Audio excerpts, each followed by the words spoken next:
ಇವತ್ತು ಬಹಳ ಮುಖ್ಯವಾಗಿ ನರೇಂದ್ರ ಮೋದಿಯವರು ಇವತ್ತು ಸಿದ್ದರಾಮಯ್ಯನವರು ನಾ ಹಿಂದುಳಿದ ವರ್ಗದ ನಾಯಕ ಅಂತ ಪದೇ ಪದೇ ಹೇಳ್ತಾರೆ.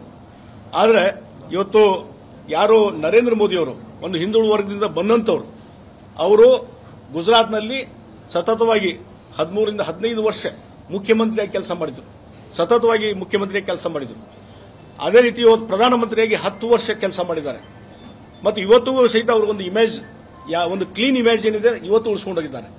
ಹಿಂದುಳಿದ ವರ್ಗದ ನಾಯಕನಾಗಿ ಅವರು ಎಂದೂ ನಾನು ಹಿಂದುಳಿದ ವರ್ಗದ ನಾಯಕ ಅಂತ ಎಲ್ಲಿ ಹೇಳ್ಕೊಳ್ಳಿಲ್ಲ. ಅವರು ಇಡೀ ದೇಶದ ಎಲ್ಲ ವರ್ಗಗಳ ಒಂದು ಜನಪ್ರಿಯತೆಯನ್ನು ಗಳಿಸಿಕೊಂಡು ಕೆಲಸ ಮಾಡಿದಂತ ವ್ಯಕ್ತಿ ನರೇಂದ್ರ ಮೋದಿಯವರು. ಹೀಗಾಗಿ ಅಂತವರ ಒಂದು ನಾಯಕತ್ವದಲ್ಲಿ ದೇಶಕ್ಕೆ ಒಂದು ಹೆಚ್ಚಿನ ರೀತಿಯಂತ ಒಂದು ಗೌರವ ಬಂದಿದೆ. ಅವರ ನೇತೃತ್ವದಲ್ಲಿ ಇನ್ನೂ ಹೆಚ್ಚು ಕೆಲಸವನ್ನು ನಾವು ಮಾಡಲಿಕ್ಕೆ ಹೆಚ್ಚಿನ ಖುಷಿ ಬರ್ತದೆ ಅನ್ನುವಂಥ ಮಾತನ್ನು ಈ ಸಂದರ್ಭ ಹೇಳ್ತೀವಿ. ಮತ್ತು ಇದರ ಜೊತೆಗೆ ಕೆಲವೊಂದು ವಿಚಾರಗಳನ್ನ ನಾನು ಹೇಳಬೇಕಾಗ್ತದೆ. ಕಾಂಗ್ರೆಸ್ ಪಾರ್ಟಿ ತನ್ನ ಅಸ್ತಿತ್ವವನ್ನು ಕಳ್ಕೊಂತ ಇದೆ. ರಾಜ್ಯದಲ್ಲಿರುವಂತಹ ಕಾಂಗ್ರೆಸ್ ಸರ್ಕಾರ ಭ್ರಷ್ಟಾಚಾರದಲ್ಲಿ ಮುಳುಗಿ ಹೋಗಿದೆ ಮತ್ತು ಗ್ಯಾರಂಟಿ ಅನ್ನುವಂಥ ಯೋಜನೆ ಮುಖಾಂತರ ಇವತ್ತು ಅಲ್ಲಿ ಇದ್ದಂತಹ ಶಾಸಕರಿರ್ಬೋದು, ಮತ್ತೊಬ್ಬರಿಗಿರ್ಬೋದು, ಯಾವುದೇ ಕ್ಷೇತ್ರದ ಯಾವುದೇ ಒಂದು ವಿಶೇಷವಾದಂತಹ ಅನುದಾನ ಕೊಡದಾರಂತ ಪರಿಸ್ಥಿತಿ ಇವತ್ತು ಕಾಂಗ್ರೆಸ್ ಪಾರ್ಟಿದಾಗಿದೆ.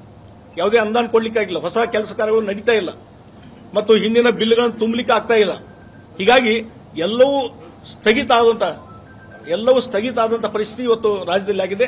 ಹೀಗಾಗಿ ಕಾಂಗ್ರೆಸ್ಸಿನ ಶಾಸಕರು ಹೇಳ್ತಾ ಇದ್ದಾರೆ, ಇವತ್ತು ರಾಜ್ಯದಿಂದ ಯಾವುದೇ ಅಭಿವೃದ್ಧಿ ಕೆಲಸ ಆಗ್ತಾ ಇಲ್ಲ ಸರ್ಕಾರದಿಂದ, ನಾವು ನಿರಾಶರಾಗಿದ್ದೇವೆ ಅಂತ ಹೇಳಿ ಇವತ್ತು ಕಾಂಗ್ರೆಸ್ಸಿನ ಶಾಸಕರೇ ಹೇಳುವಂತಹ ಪರಿಸ್ಥಿತಿ ಇವತ್ತು ನಿರ್ಮಾಣ ಆಗಿದೆ.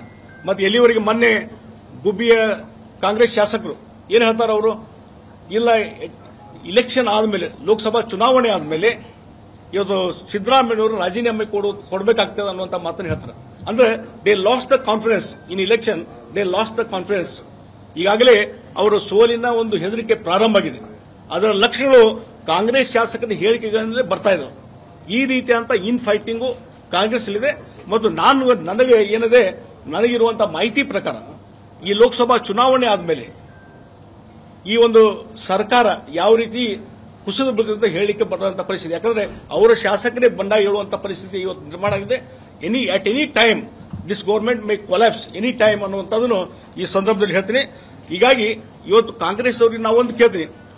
ಮೊನ್ನೆ ಇತ್ತೀಚೆಗೆ ಅವರು ಒಂದು ರ್ಯಾಲಿ ಮಾಡಿದ್ರು, ಕೇಸರಿ ಶಾಲೆಗಳನ್ನು ಹಾಕೊಂಡು ರ್ಯಾಲಿ ಮಾಡಿದ್ರು.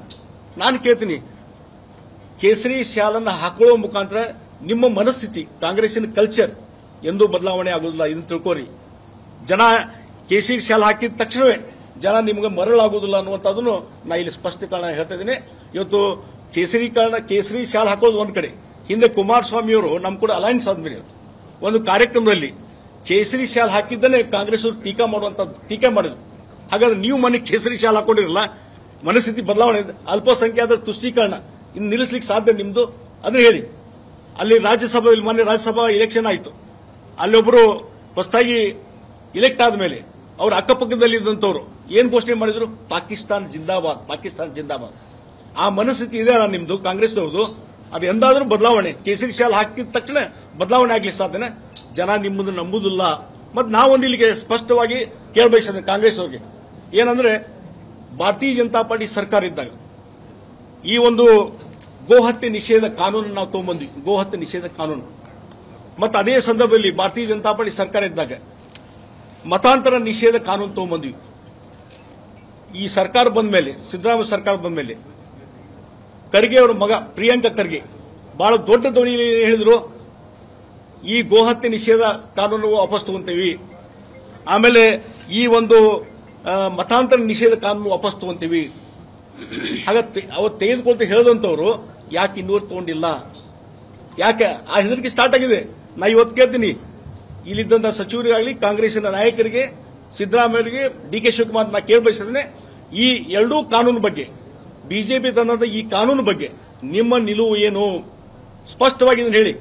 ಅದನ್ನ ಮತಾಂತರ ನಿಷೇಧ ಕಾನೂನು ಮತ್ತು ಈ ಒಂದು ಗೋಹತ್ಯೆ ನಿಷೇಧ ಕಾನೂನು ಅದನ್ನ ಮುಂದುವರಿಸ್ತಿರೋ ಅಥವಾ ತೆಗೆದು ಹಾಕ್ತಿರೋ, ಹಿಂದಕ್ಕೆ ಪಡ್ಕೊಂತೀರಿ, ಇದೊಂದು ಸ್ಪಷ್ಟೀಕರಣ ಕೊಟ್ಟರೆ ನಿಮ್ಮ ಸ್ಟ್ಯಾಂಡ್ ಏನೊಂದು ಗೊತ್ತಾಗ್ತದೆ. ಅವಾಗ ನೀವು ಕೇಸರಿ ಶಾಲೆ ಹಾಕೊಂಡಿದ್ದಕ್ಕೆ ಏನಾದ್ರು ಸಾರ್ಥಕತೆ ಬರ್ಲಿಕ್ಕೆ ಸಾಧ್ಯ. ಈ ಸ್ಪಷ್ಟೀಕರಣ ಆಗಬೇಕು ಅನ್ನುವಂಥದ್ದು ಒತ್ತಾಯ ಮಾಡ್ತೀನಿ. ಆ ಹಿನ್ನೆಲೆಯಲ್ಲಿ ಇವತ್ತು ಬೆಳಗಾವಿ ಜನತೆಯ ಒಂದು ಆಶೀರ್ವಾದ ಇವತ್ತು ಜಗದೀಶ್ ಶೆಟ್ಟರ್ ಮೇಲೆ ಬಿಜೆಪಿಯ ಎಲ್ಲರ ಮೇಲೆ ಇದೆ ಮತ್ತು ಲಕ್ಷಾಂತರ ಭಾರತೀಯ ಜನತಾ ಪಾರ್ಟಿ ಲಕ್ಷಾಂತರ ಕಾರ್ಯಕರ್ತರ ಮೇಲೆ ಬೆಳೆದು ಬಂದಂತ ಪಾರ್ಟಿ ಅವರೇ ಒಂದು ದೊಡ್ಡ ಶಕ್ತಿ. ಇವತ್ತು ಬೆಳಗಾವಿ ಜಿಲ್ಲೆಯಲ್ಲಿದ್ದಂಥ ಎಲ್ಲ ಕಾರ್ಯಕರ್ತರು ಇವತ್ತು ಎಲ್ಲರೂ ಸಹಿತ ಇವತ್ತು ದೊಡ್ಡ ಶಕ್ತಿಯಾಗಿ ಬೆಂಬಲವಾಗಿ ನಿಂತಿದ್ದಾರೆ. ಈ ಹಿನ್ನೆಲೆಯಲ್ಲಿ ನರೇಂದ್ರ ಮೋದಿಯವರು ಮತ್ತೊಮ್ಮೆ ಪ್ರಧಾನಮಂತ್ರಿ ಆಗುವಂತ ಒಂದು ಆಶೆಗಳನ್ನು ಈಡೇರಿಸಲಿಕ್ಕೆ ನಾವೆಲ್ಲರೂ ಕೂಡಿಕೊಂಡು ಎಲ್ಲಾ ನಾಯಕರು ಒಗ್ಗಟ್ಟಿನಿಂದ ನಾವು ಕೆಲಸ ಮಾಡಲಿಕ್ಕೆ ತಯಾರಾಗಿದ್ದೇವೆ ಮತ್ತು ನಿನ್ನೇನು ಸಹಿತ ಎಲ್ಲಾ ನಾಯಕರು ಎಲ್ಲ ಕೂಡಿ ಒಂದ್ ಕಡೆ ಕೂಡಿ ಇವತ್ತು ಏನೋ ಸಣ್ಣ ಪುಟ್ಟ ಸಮಸ್ಯೆಗಳಿದ್ರೆ ಪರಸ್ಪರ ಕುಂತು ಮಾತಾಡಿ ಬಗೆಹರಿಸುವಂತ ಕೆಲಸ ಮಾಡಿದ್ದೇವೆ. ಎಲ್ಲರೂ ಒಗ್ಗಟ್ಟಿನಿಂದ ಏನಿಲ್ಲ ಸಣ್ಣ ಪುಟ್ಟ ಸಮಸ್ಯೆ ಇಲ್ಲೇ ಸಂಘಟನೆಯೊಳಗ ಮತ್ತೊಂದು ಸಣ್ಣ ಪುಟ್ಟ ಸಮಸ್ಯೆ ಇರ್ತವೆ ಅದನ್ನು ಕುಂತು ನಿನ್ನೆ ಬಗೆಹರಿಸುವಂತ ಕೆಲಸ.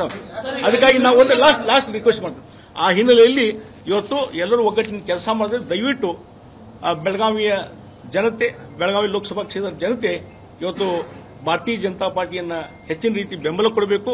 ಯಾವ ರೀತಿ ಹಿಂದೆ ಸುರೇಶ್ ಅಂಗಡಿಯವರಿಗೆ ಶ್ರೀಮತಿ ಮಂಗಳಾ ಅಂಗಡಿಯವರಿಗೆ ಯಾವ ಬೆಂಬಲವನ್ನು ಕೊಟ್ಟಿರಿ, ಯಾವ ರೀತಿ ನರೇಂದ್ರ ಮೋದಿಯವರಿಗೆ ಆಶೀರ್ವಾದ ಮಾಡಿದಿರಿ, ಅದೇ ಆಶೀರ್ವಾದ ಇವತ್ತು ಜಗದೀಶ್ ಶೆಟ್ಟರ್ ಮೇಲೂ ಆಗಬೇಕು ಅನ್ನುವಂಥ ವಿನಂತಿಯನ್ನ ಕಳಕಳಿಯ ವಿನಂತಿಯನ್ನ ನಾನು ಬೆಳಗಾವಿ ಜನತೆಯಲ್ಲಿ ಮಾಡಿ ನನ್ನ ಮಾತನಾಡುತ್ತೇನೆ.